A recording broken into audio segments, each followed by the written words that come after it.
Vou pedir para você abrir sua Bíblia, Carta aos Filipenses, capítulo 2, Filipenses 2, o sermão de Thomas Watson é apenas no verso 12.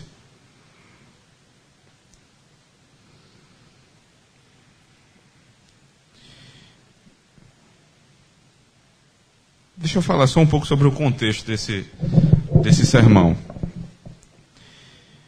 Thomas Watson viveu no século XVII, na Inglaterra, e ele pregou esse sermão em Londres para o prefeito, estava lá na igreja, o prefeito e os vereadores presentes. Quando você começar a observar as palavras que ele usa palavras bem duras, bem pesadas a respeito de santificação. Você vai ver como os puritanos não aliviavam dependendo da audiência. Eles não tinham esse problema de o que é que as pessoas vão pensar a meu respeito. Eles simplesmente pregavam a palavra de Deus. E falaram sobre santificação para as maiores autoridades da época, sem diminuir o peso dessa doutrina, por conta daquelas pessoas importantes. Então, lembre-se disso. Tudo que a gente foi estudar agora, presente estava ali o prefeito e os vereadores da cidade de Londres, e o pregador foi fiel. Então nós devemos orar para que nossos pastores sejam fiéis, independentemente da audiência.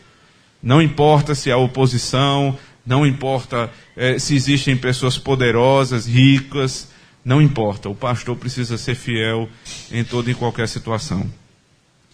Dito isso, vamos ler o texto base que nos dá a perspectiva bíblica sobre santificação.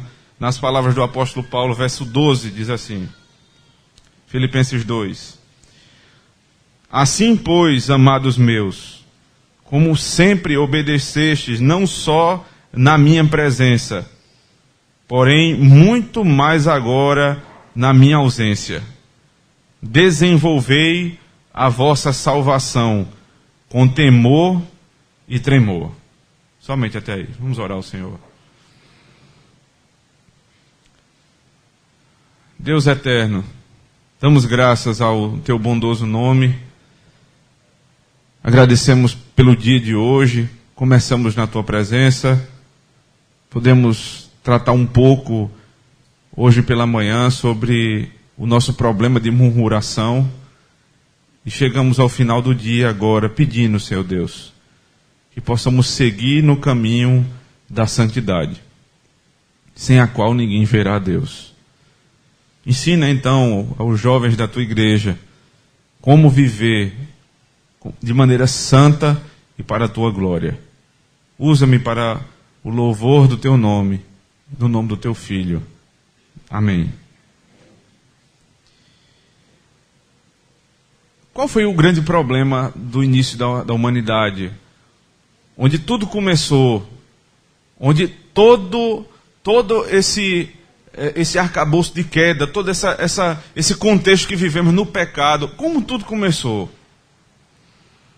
Alguém vai lembrar-se, logicamente, do fruto, da árvore proibida, daquele problema todo. Mas o que vem antes é muito importante. O que motivou o homem à queda?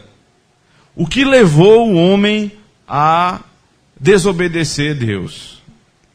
Lembre disso. O que levou Adão e Eva à queda foi o desejo de ser igual a Deus. A serpente disse, se vocês comerem do fruto, vocês vão ser como Deus. Qual o problema de ser como Deus ali naquele contexto? Porque se você ler a primeira carta de João, no capítulo 3, a promessa para aqueles que vão chegar ao céu, aqueles que vão perseverar, é que quando nós chegarmos à presença do Senhor, nós vamos ser como Ele. E aí pode criar uma confusão no leitor. Ora, se o primeiro pecado foi porque o homem quis ser como Deus, como é que na eternidade a promessa é eu vou ser como Deus? Porque há uma distinção entre o desejo de Adão de ser como Deus e o desejo daquele que está em Cristo ser como Deus. Adão quis ser como Deus em poder e conhecimento. E isso é pecado. Eu preciso ser como Deus e buscar ser como Deus em santidade. Esse é nosso objetivo.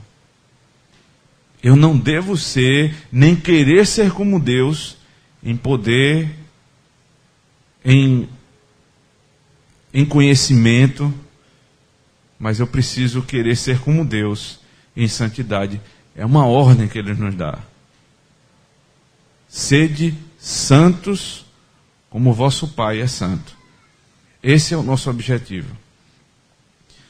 Então, como é que eu vou ser pleno em Deus? Como é que eu vou alcançar a plenitude da satisfação no Senhor? Eu preciso ser como Ele é. Lembre-se, estudamos ontem, a plenitude em Deus, a satisfação, o contentamento é nele. O apóstolo Paulo disse no capítulo 4 da carta aos Filipenses: alegrei-me no Senhor.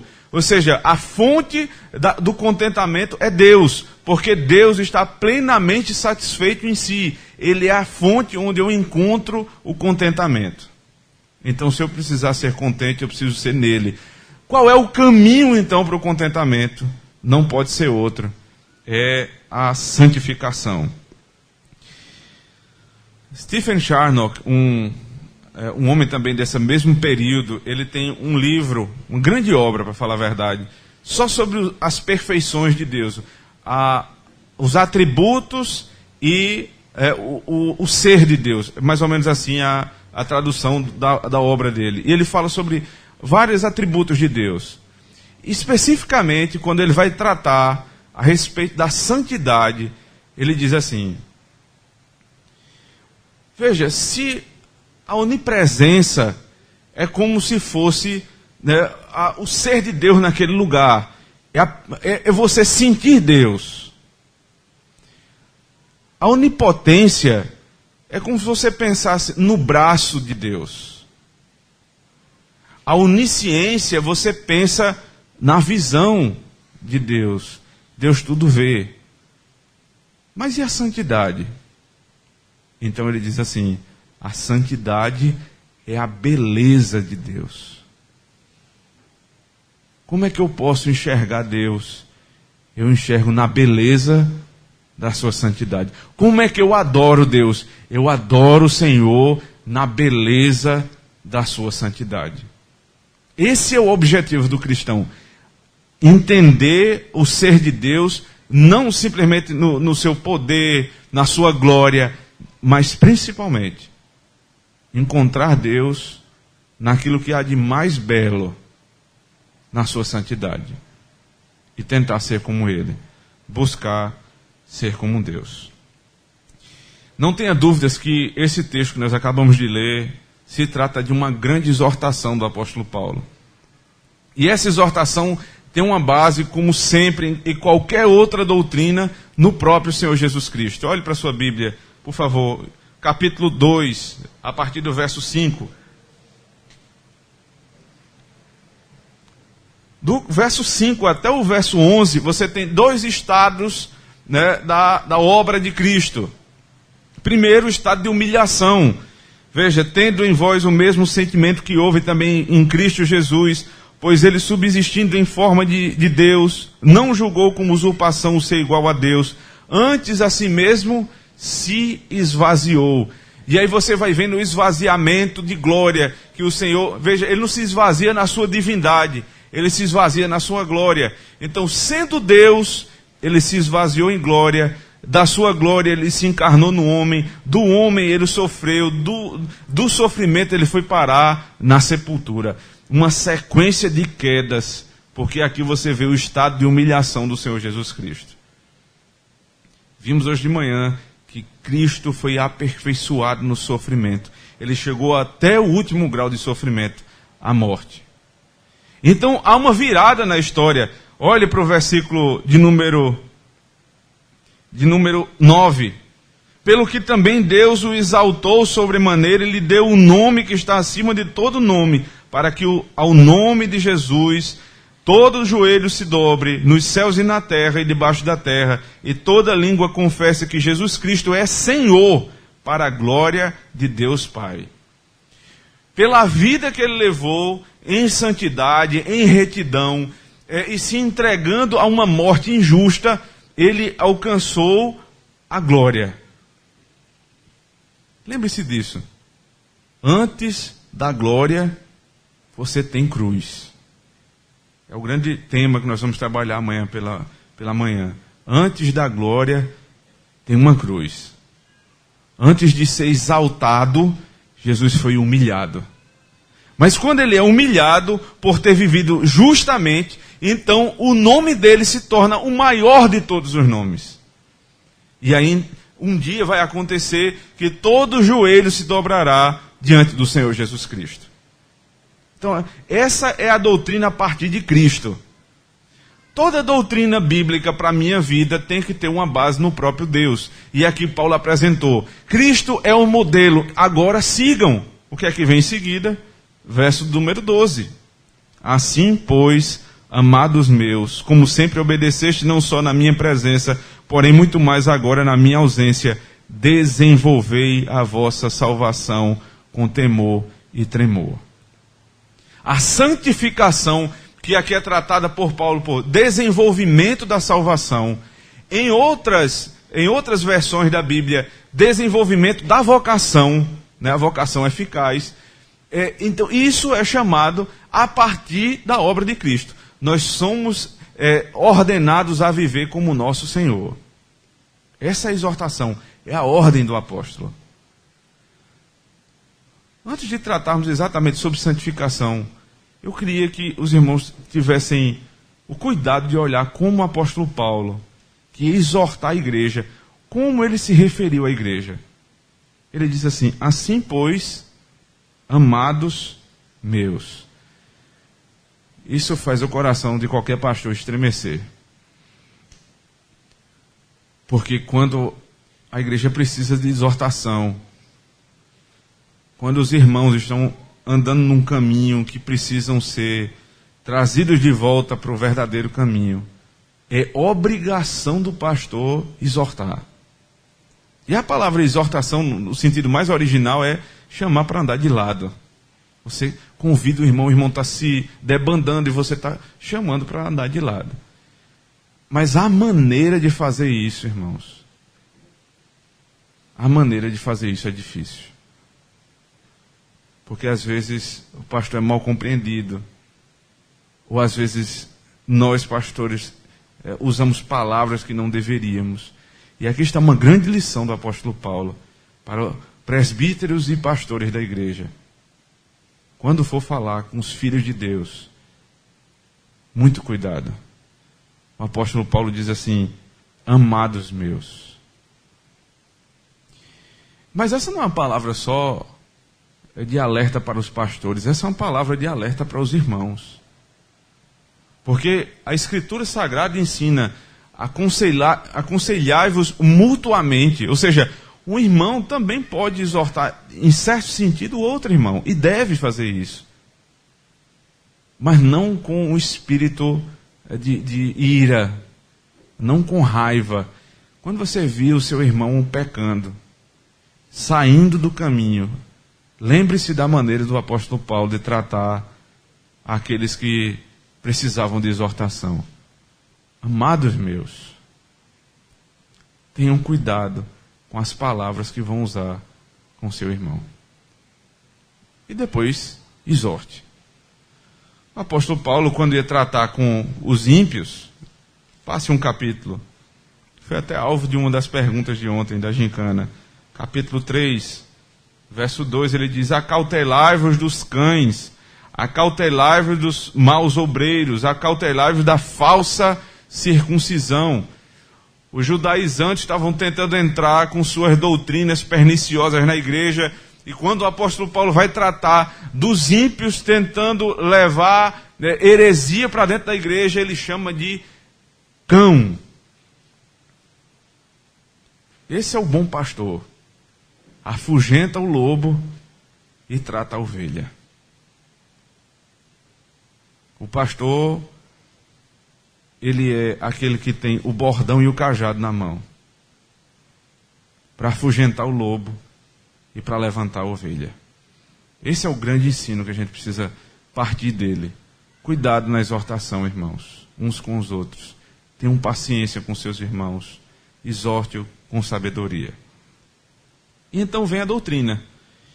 A doutrina do desenvolvimento da salvação.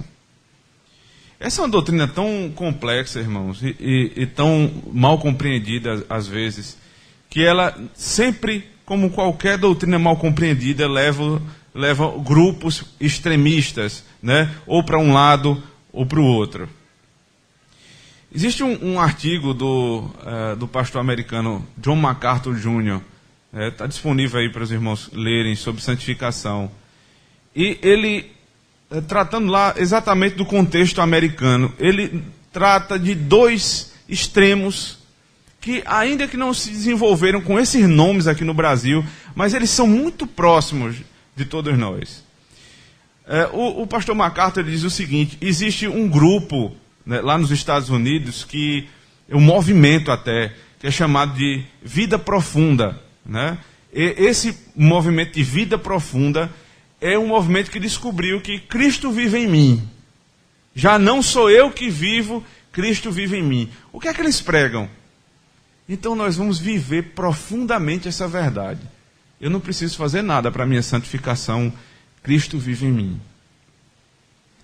Veja a malícia desse tipo de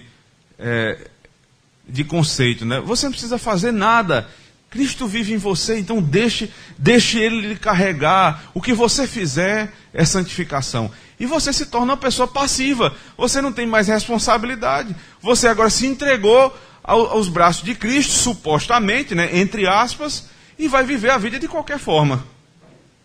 Isso é chamado também de quietismo. E esse tipo de atitude é muito próxima do mundo evangelical brasileiro. Que eu não preciso ter tanto cuidado assim. E aqui é tratado da seguinte forma: você tem a época da lei e a época da graça. Então, se eu estou na graça, eu vivo de qualquer forma. Não funciona assim. Até no período que nós vivemos, que é um período gracioso, a lei não foi colocada de lado. Cristo disse: eu não vim abrogar a lei, eu vim cumpri-la. Tiago diz: ora, porque o pecado é a transgressão da lei. Então, se não há mais lei, também não há pecado. Que loucura é essa que nós vamos viver? Esse movimento de vida profunda, ou que você não faz muita coisa a respeito da santificação, é perigoso. Mas talvez o que esteja, o perigo maior ao nosso derredor não seja esse quietismo, mas seja o inverso dele, o pietismo. O que é isso? O que é pietismo? Na sua origem, começou na Alemanha. Houve um período da Reforma Protestante. A Reforma se apegou a grandes doutrinas, havia embates enormes ali sobre ceia, sobre justificação pela fé, sobre obra da salvação. E aí os embates eram tão grandes que, após certo tempo, parece que algumas pessoas esfriaram. E na Alemanha surgiu esse movimento chamado pietismo, que parecia uma coisa muito boa, e parece até hoje. Preste atenção se não é assim. O mesmo argumento de lá é o de cá.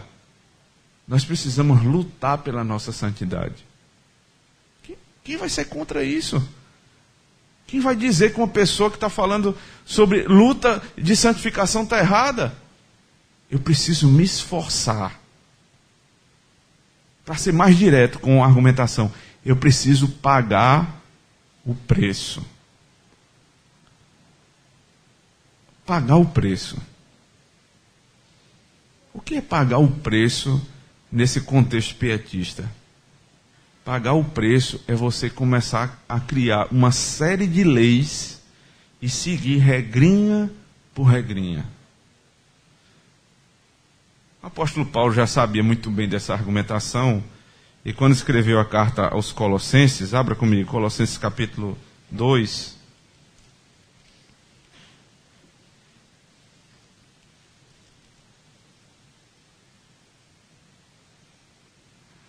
Já existiam esses moralistas nessa época, né? Que tentavam impor sobre o povo de Deus um peso que o povo não consegue carregar. Verso 20 do capítulo 2. Alguém lê, por favor, do verso 20 ao verso 23.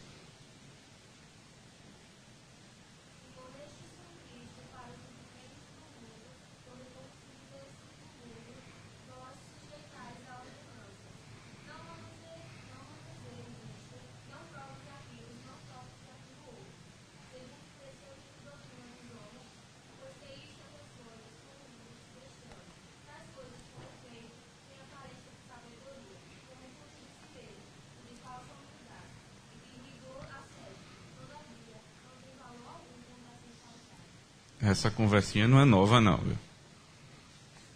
Não toque nisso. Não coma aquilo. Não beba aquilo outro. E aí você vai criando várias regrinhas. Então, para a moça crente, a moça que é verdadeiramente crente só pode andar de saia. O homem que é realmente crente tem que andar de calça, nunca pode usar uma bermuda. E aí fica criando esse tipo de regrinha, né, de joguinho assim, só é crente quem faz isso, só é crente quem faz aquilo. E você pede uma base bíblica e não tem. É na base do autoritarismo mesmo pastoral. É assim porque o pastor mandou. O apóstolo Paulo disse, olha, isso pode ter até alguma aparência exterior de piedade, né, coisa do tipo, mas não vale nada contra a sensualidade. Não tem valor algum para a sua santificação. Não funciona assim. Então, esse pietismo da nossa época, que está encravado no evangelicalismo brasileiro, que é cheio de regrinha, isso você pode, isso você não pode, e a gente começa a criar esse tipo de pode, não pode. Tem pastor respondendo, né, na internet aí, pode, não pode, e criando, né, esse espírito do que pode ou que não pode. Meus irmãos, já existe lei para tudo isso, e bastam os 10 mandamentos. Olhe, se você entender os 10 mandamentos, em toda a sua abrangência, no seu aspecto positivo, negativo, né, em tudo aquilo que ele abrange, cada mandamento daquilo ali, você vai correr para longe de mais regrinhas. Porque você vai perceber como é difícil viver segundo o padrão de Deus. Imagine segundo o padrão do homem. Então nós não vamos pender para o quietismo e dizer, então está tudo bem, a gente vive de qualquer forma. Nem vamos criar também um novo pietismo brasileiro e embarcar nessa onda e dizer só é santo quem faz isso, quem faz aquilo. Vamos tentar entender na Escritura o que a Bíblia fala a respeito de santificação. E primeiro eu vou usar a pedagogia positiva. O que significa santificação? Abra comigo, por favor. Carta aos Hebreus, capítulo 6.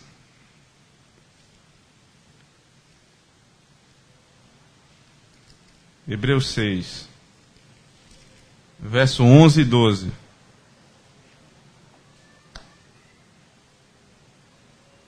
Desejamos, porém, continue cada um de vós mostrando até o fim a mesma diligência, para a plena certeza da esperança, para que não vos torneis indolentes, mas imitadores daqueles que, pela fé e pela longanimidade, herdam as promessas. Vocês têm que ser diligentes. O que é santificação, em primeiro lugar? Desvencilhar-se da preguiça. É se esforçar. Há sim uma parte que é responsabilidade do homem. Lembre-se lá do que o apóstolo disse à igreja de Filipos. Volte para Filipenses capítulo 2. Filipenses 2. A ordem do apóstolo Paulo é: desenvolvei a vossa salvação com temor e tremor. Verso 12. O que é que diz o verso 13?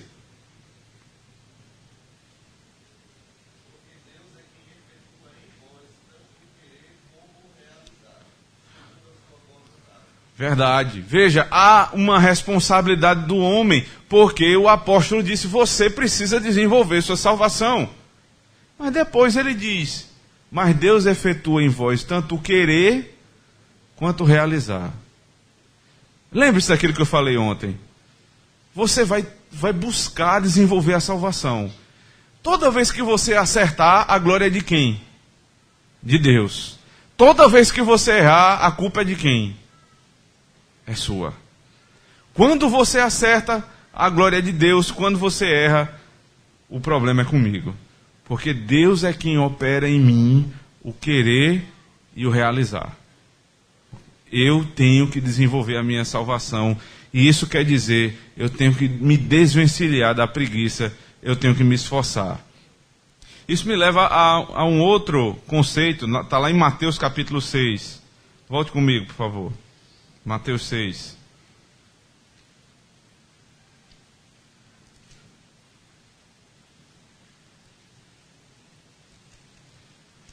Verso 33.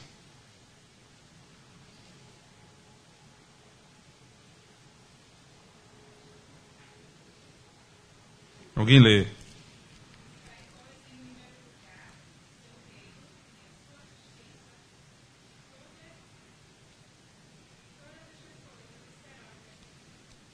Buscar o reino de Deus. Veja, é ativo.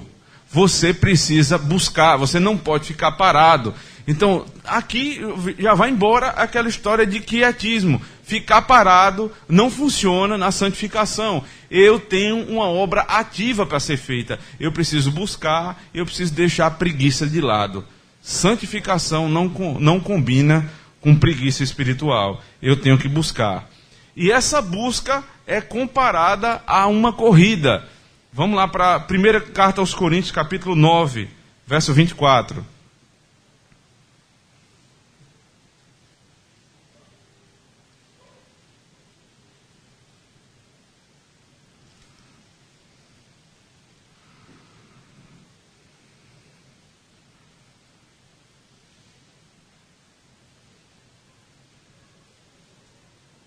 Primeira Coríntios 9, 24, por favor.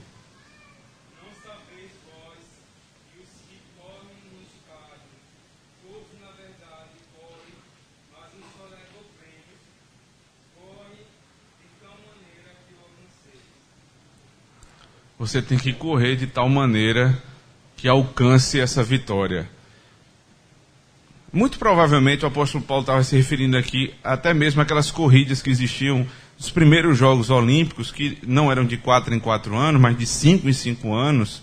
Né? E os bons corredores, para alcançar a vitória, eles se livravam do peso.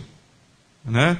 Você já imagina que, né, alguns pastores como eu não seriam bons corredores nesse sentido. Você tem que se livrar do peso, você tem que ser leve.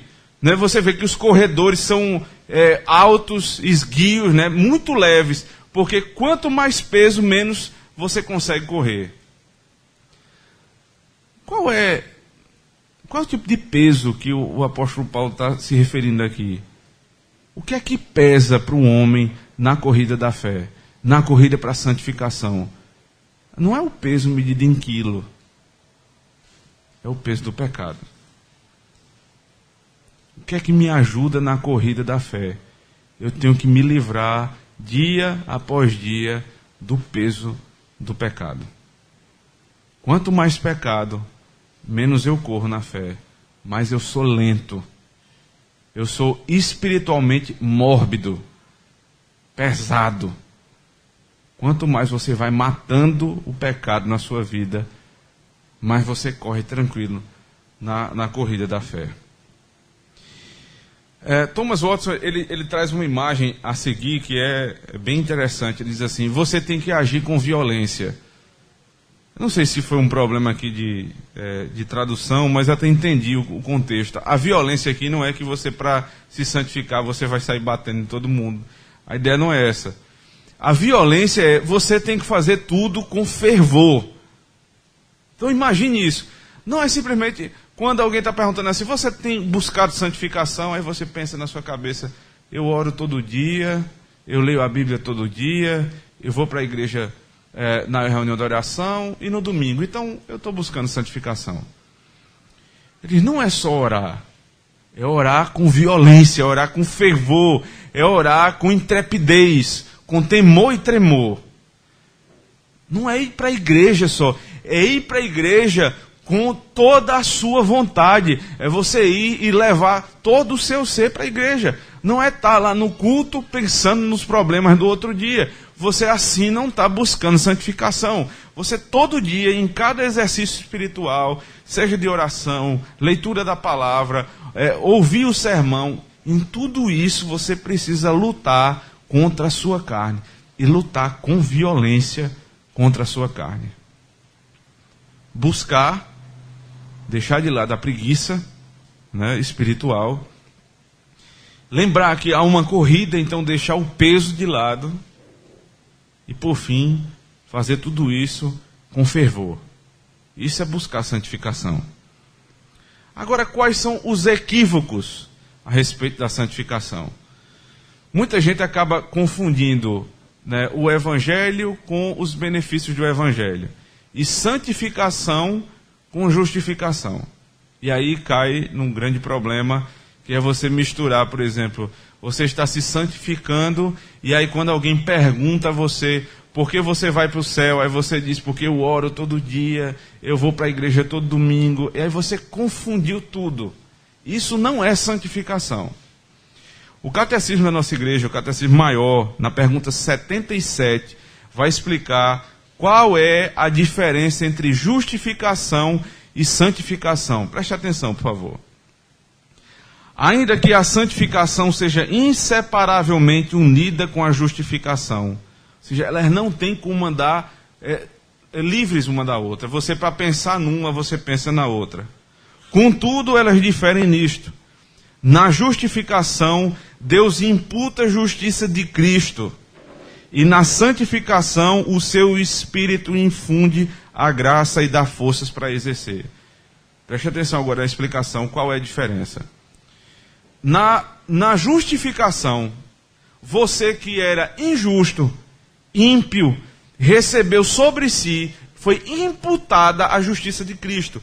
O seu pecado, né, a sua culpa foi lançada sobre ele e a justiça dele foi lançada sobre você. O nome disso é justificação. Você é declarado justo. Você não é justo em si mesmo, mas você recebeu a justiça do outro. O que é santificação? O Espírito, veja, uma é obra do Filho, a outra é obra da terceira pessoa. Na santificação, o Espírito de Deus infunde graça sobre mim para que eu possa exercitar santidade na minha vida. E vai um pouco mais adiante. Esse é só, né, a origem da justificação e da santificação e a diferença. O símbolo de fé continua dizendo assim: na justificação, o pecado é perdoado. Porque a culpa foi tirada, o pecado é perdoado. Na santificação, ele é subjugado. O pecado todo dia vai sendo mortificado em mim. Isso é santificação. Aquela liberta a todos os crentes igualmente da ira vindoura. E isto perfeitamente nessa vida. Veja só isso. A justificação é igual em todos os crentes. Não existe assim um crente mais justificado do que o outro. A obra de Cristo é perfeita em todos nós. Não há diferença nenhuma. Então todos são perfeitamente justificados. Mas ainda prossegue. Esta, ou seja, a santificação, não é igual em todos os crentes. E nesta vida não é perfeita em crente algum. Mas vai crescendo para a perfeição. Se a gente pudesse pensar numa imagem, justificação é um ponto na sua vida. Aconteceu uma vez, não vai acontecer mais nunca. Ou você foi justificado, ou não foi. Isso foi na sua conversão. Agora, a santificação é uma linha depois desse ponto. E essa santificação é uma linha ascendente. Ela vai crescendo. É verdade que você pode pensar não só numa ascendência perfeita, mas como naquele gráfico ali de um cardíaco, né? De uma pessoa ali que está medindo o batimento do coração. Há uma subida e descida.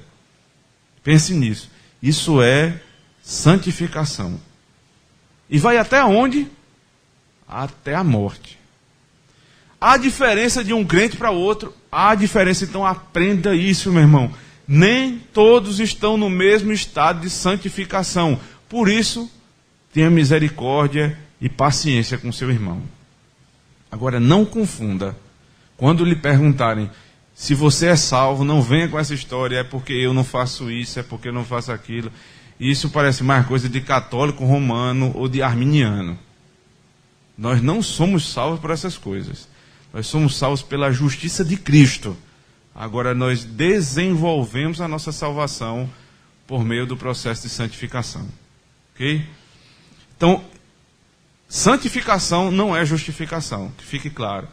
Em segundo lugar, santificação não é moralismo. Não é moralismo. Eu toquei de relance agora, ainda há pouco, o que é moralismo. Moralismo é o seguinte: você chega para alguém que acabou de se converter e você diz, olha, para ser crente é assim, ó. Aí você tem sua listinha lá, ou você faz isso aqui, ou você não é crente. Isso não é santificação, isso aqui é moralismo. E Thomas Watson começa a falar sobre moralismo, é uma coisa fantástica. O que é moralismo? Ele diz: uma pessoa moralista é um Adão vestido com novas roupas. Por quê? Porque Adão estava sujo pelo pecado. Adão se sentia envergonhado com o pecado. Aí você imagina Adão que colocou ali uma veste, mas continuou sujo. E lembre-se que Adão tentou fazer isso. Adão tentou fazer isso. Gênesis capítulo 3, verso 7. Adão se escondeu do Senhor e ele fez vestes de folha de figueira para si. É algo ridículo você tentar cobrir o pecado com a obra da sua própria mão. Ali foi a primeira tentativa, né, de construir uma religião a partir do homem. Toda religião do mundo é assim, né? Falei até um pouco sobre isso lá em Maceió. Só existem duas religiões no mundo. Só tem duas. É o cristianismo bíblico reformado e todas as outras. Por que esse aparente exclusivismo? Porque todas as outras são religiões do homem. É do homem para o homem. Então ele cria uma maneira de se salvar. E cai no moralismo. Como é que é o cristianismo bíblico? Eu não tenho como me salvar. Eu estou sujo, eu estou nu, eu sou cego e eu estou envergonhado. Então, Deus, como fez com Adão, providencia vestes novas para mim. E como é que vem, né, como é que é a redenção para o homem? Primeiro, há derramamento de sangue, desde Adão até hoje. Então, moralismo, quando você começa a criar regrinha e seguir, pensando que está se santificando, lembre-se, é como Adão com vestes novas. Ele vai um pouco mais à frente. Ele diz, não é só como Adão com vestes novas. Um homem moralista é um diabo manso. Você pega o diabo, aí você diz, diabo, não precisa ser tão ruim assim, diabo. Vá devagar, e você começa a adestrar o diabo. No final, o que é que você fez com o diabo? Você adestrou. É uma fera que está ali adestrada. Mas se você soltar, faz tudo de novo. O moralista é assim. Veja se não existem irmãos que parece que aprenderam assim, uma série de regrinhas, mas qualquer coisinha, a santidade dele está por um triz. Por qualquer coisa, você fica com medo de tocar em algum assunto e levantar quem está dentro dele.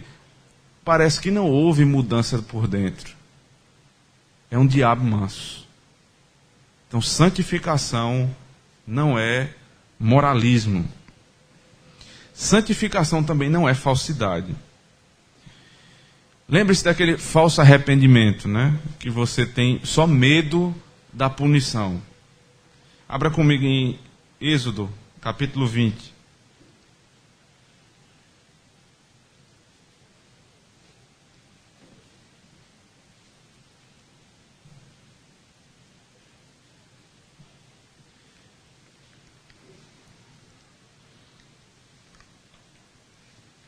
Eu vou pedir para algum irmão ler do verso 18 ao verso 21.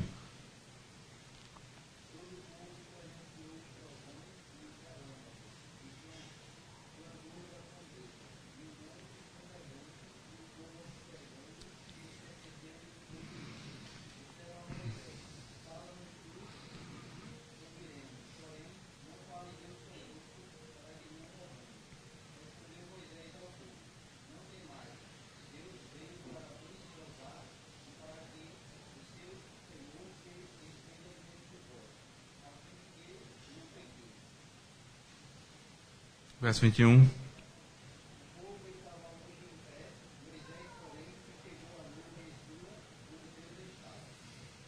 Perfeito. Deus acabou de entregar a lei, capítulo 20, verso de 1 a 17. E ele está falando com o povo no monte. O monte fumegava, estremecia, fumaça. Imagina essa cena. Como é que era a cena terrível ali, de Deus falando com o povo. No meio daquele turbilhão, a lei do Senhor está sendo entregue. Isso é terrível, você tem medo. Você tem medo de tudo isso. E aí o povo olha para aquilo ali, e olha para Moisés, que era um mediador, que trazia a lei ao povo. E o povo diz assim: Moisés, fala-nos tu, não fale Deus a nós. Veja, eles começaram a temer Deus. Mas qual era o temor que eles tinham? Era o temor da punição de Deus. Eles olharam para Deus de maneira: Deus é terrível, então fala-nos tu. É verdade que essa é a estrutura pela qual Deus fala com o homem. Deus não fala diretamente com o homem, ele fala por meio do mediador. Né? Essa estrutura no meio, desde o Éden, ali onde Deus falava diretamente com Adão, depois ele usa um mediador. Agora é intermediada a nossa relação com Deus. Antes era imediata. Então, nesse princípio, eles estavam certos. Mas na resposta de Moisés, ele vai tirar um erro do povo. Porque o povo disse assim: fala-nos tu e te ouviremos. Porém, não fale Deus conosco, para que o quê? Veja, verso 19, para que não morramos. O medo deles era da punição de Deus. Deus vai nos punir. Então, a gente prefere ficar longe de Deus para que Ele não nos puna. Aí Moisés disse: não pensem assim. Eu vou falar. Mas esse não é o pensamento do cristão, não é do crente. Ele responde ao povo, verso 20: não temais, Deus veio para vos provar e para que o seu temor esteja diante de vós, a fim de que não pequeis. Veja, Deus veio até vocês para que vocês temam.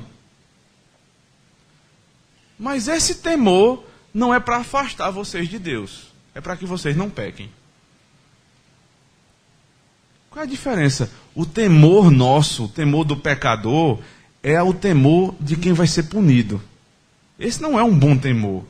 Não, você não deve procurar santificação simplesmente para não ir para o inferno. Deus diz assim: eu coloquei o temor no coração de vocês para que vocês não pequem. Vocês ouviram minha lei. E vocês lembrem-se, antes da lei, na introdução da lei, o Senhor disse assim: eu sou o Senhor teu Deus, que te tirei da terra do Egito, da casa da servidão. Ou seja, eu os salvei. Eu justifiquei meu povo. Então, quando a lei é dada, eu não preciso mais temer a lei pela punição. Não estava mais sobre o povo o peso da lei, mas o desejo de ter temor por Deus e assim viver segundo a lei. Deixa eu tentar clarear um pouco mais esse pensamento de Moisés, que não é dos mais fáceis, né? Existem 3 usos lícitos da lei. na graça como nós vivemos. O primeiro uso, diziam os reformadores, é o uso, né, que você tem como uma espécie de freio. A primeira imagem é de um freio. Você vai refrear a maldade do homem. E esse uso deve ser o uso até civil. As leis são dadas no mundo para refrear a maldade do homem. Porque se não tiver lei, o homem faz loucura. Então a lei do Senhor é para o freio do homem, em primeiro lugar. Em segundo lugar, o uso da lei é como a gente usa no culto também, naquele momento de contrição. É um espelho. Então eu leio a palavra de Deus, a lei do Senhor revelada, e aquilo é um espelho da minha alma. Eu não sou como o Senhor requer de mim, e eu caio em contrição. Esse é o segundo uso da lei. Mas o uso que está sendo tratado aqui é o terceiro uso. É o terceiro uso, chamado uso didático. O primeiro é um freio, o segundo é um espelho, o terceiro é um mapa. Porque a lei do Senhor é um mapa do crente para a santificação. Como é que Deus requer que eu viva? Ou você vai seguir o mapa que os homens, em sua piedade falsa, criaram, ou você vai pelo mapa de Deus. Então a lei serve para o crente dessa maneira. É um mapa para a santificação. É um freio para a sociedade. É um espelho para que eu reconheça meu pecado. E é um mapa para que eu possa viver. Isso é completamente diferente do falso arrependimento, que só tem medo de Deus por conta da punição. Um puritano disse assim: não fuja de Deus, fuja para Deus. O que é isso? Você não deve fugir como eles queriam, fugir da presença de Deus com medo. Você deve se achegar a Deus quando você tem medo. Onde você vai encontrar refúgio na santificação? Não é fugindo de Deus. O salmista, quando estava num período de angústia, disse assim: se eu subir aos céus, lá tu estás. Se eu descer ao mais profundo dos abismos, lá o Senhor está também. Então não tente fugir de Deus. Isso é pura tolice do nosso coração.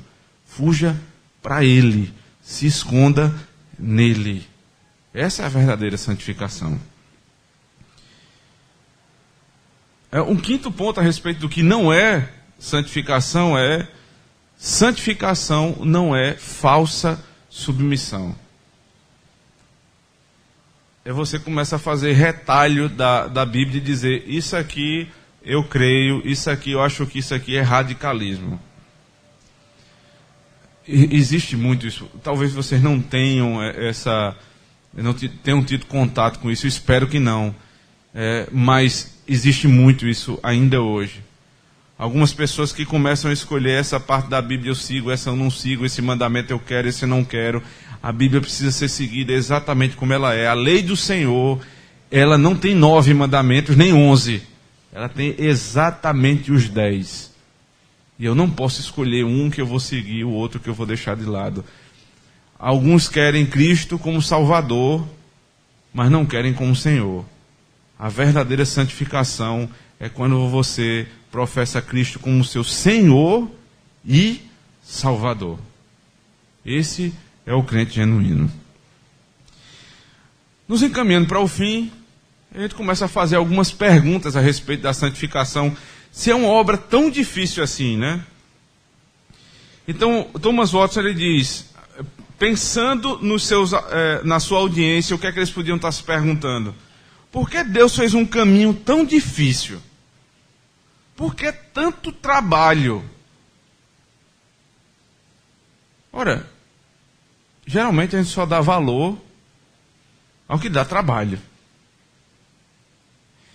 E aí, alguns se pegaram com a graça do Senhor e entenderam a graça de maneira errada. A salvação não foi de graça, meu filho. Atos capítulo 20, verso 28 diz que a salvação custou o preço do sangue de Deus. A salvação não foi de graça, não. Agora você recebe de graça. Isso é verdade. Então dê valor àquilo que não foi de graça. Ande em santidade, porque não foi de graça. Exige compromisso e exige esforço a santificação. Portanto, dê valor à obra de Cristo. Uma segunda pergunta que ele faz. Mas se deve haver esse trabalho, como se diz que o jugo de Cristo é suave? Onde é que Cristo diz isso? Abra lá comigo, Mateus capítulo 11.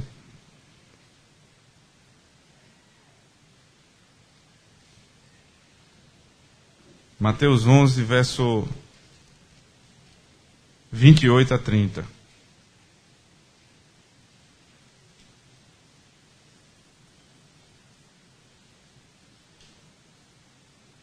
Alguém lê, por favor.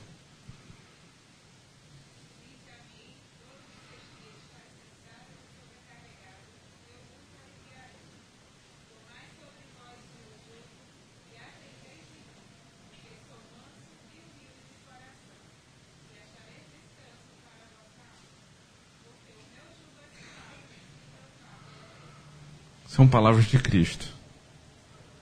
O que ele está mandando fazer não é pesado. Não é pesado. Sabe quem acha pesado o fardo, o leve fardo que Cristo nos deu? Os ímpios. Tudo para eles é ruim. O crente olha para o fardo que Cristo deu e dá graças a Ele. Porque Ele trocou o nosso pelo dele. O fardo do meu pecado, Cristo carregou na cruz. E o leve fardo da justiça dele, Ele me deu. Estou terminando de pregar Êxodo lá na igreja, e os últimos capítulos de Êxodo falam sobre as vestes do sacerdote. E uma parte das vestes, você tem a sobrepeliz, uma roupa que cobria todo o corpo do sacerdote. Você tinha aqui estola sacerdotal, né, cobria aqui o ombro e vinha até metade do corpo. E as ombreiras, as chamadas ombreiras. Nessas ombreiras você tinha uma pedra de um lado, uma pedra do outro, encravado ali 6 nomes de tribos de Israel de um lado e as outras 6 do outro. Qual o significado disso para a igreja do Novo Testamento? O sacerdote, com aquela roupa, ele entregava uma oferta fora, né, no arraial, do lado de fora da tenda. Ele matava um animal, ele oferecia holocausto, ele saía, ia para a pia de purificação, tudo aquilo ali com aqueles nomes ali, respingava sangue nele, todo aquele processo era feito de purificação. E parte do sangue da oferta, uma vez por ano, era levada até o Santo dos Santos, onde estava a Arca da Aliança e a tampa da mesa da propiciação. E era derramado o sangue ali. O sangue derramado. A imagem é aqueles que estiveram com esse mediador lá fora no sacrifício, foram carregados nos ombros até a presença de Deus. O véu foi aberto, eles entravam na presença de Deus por meio do sangue do sacrifício, e eles não tinham como entrar, eles eram carregados nos ombros, nas ombreiras dos sacerdotes ali, as tribos de Israel. Isso ganha outro significado quando você lê Mateus 11, 28 a 30. Ele carregou o meu fardo. O que é isso? Ele me deu acesso à presença de Deus. Como é que eu posso achar isso pesado demais para mim? Como é que eu posso imaginar que o que Deus pediu para eu seguir em santificação seja um trabalho pesado demais para mim? Só os ímpios pensam nisso. Eu queria deixar algumas aplicações finais, irmãos, a respeito da santificação. Em primeiro lugar, Deus reprova quem trabalha mais pelo pão desta vida do que pelo pão da vida. Lembre-se disso.